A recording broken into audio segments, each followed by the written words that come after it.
Je suis un ancien cadre d'un réseau national constructeur de piscines auprès de particuliers, où je m'occupais d'une démarche de certification de service et d'une école de formation interne à notre groupe.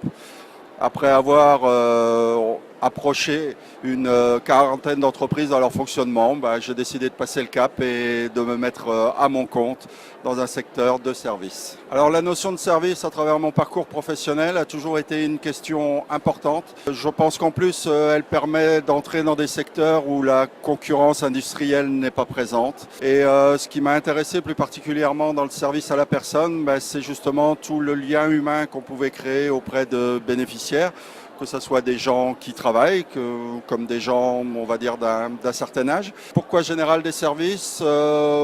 J'ai approché plusieurs franchises et on va dire pour la longueur de la formation qui était importante. Général des Services, c'est une des franchises qui a la formation la plus longue, et aussi pour l'apport promis et pour le moment respecté au démarrage de mon activité, puisque ça fait 1 mois et demi que j'ai démarré à Orléans. Alors l'accompagnement général des services, c'est déjà une formation assez dense puisqu'elle a duré plus de 3 mois à Angers, en situation à l'agence d'Angers, c'est-à-dire pas du théorique. J'ai travaillé beaucoup avec les responsables de secteur. Ce que m'apporte Général des Services, c'est un concept qui existe déjà maintenant depuis 2005 pour Général des Services, mais depuis 1999 pour l'agence d'Angers qui a été créée par Monsieur Château et Monsieur Delahaye. Ce que je peux dire, c'est que j'ai un staff qui est disponible dans les différents domaines, que ce soit par téléphone ou par mail. Et ce que j'attends, c'est les visites régulières qui ont déjà eu lieu, mais dans la phase d'accompagnement, les rendez-vous sont pris et janvier-février va me permettre de démarrer dans les meilleures conditions. Alors les défis dans les prochains mois, c'est que le service à la personne est une activité où il y a beaucoup de monde. La preuve en est, ce salon aujourd'hui.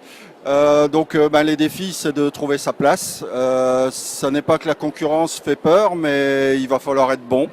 Un concept comme celui de Général des Services, d'autres le font aussi également, mais la mise en avant du concept humain, aussi l'importance des ressources humaines, puisque la concurrence s'exerce aussi au moment de rechercher du personnel. Maintenant, le démarrage est bon par rapport à ce qui est prévu. On démarre doucement, mais on démarre. Les premiers clients arrivent, les premières prestations, les premières embauches. Maintenant, il va falloir garder cette qualité de relation aussi bien avec les clients qu'avec le personnel.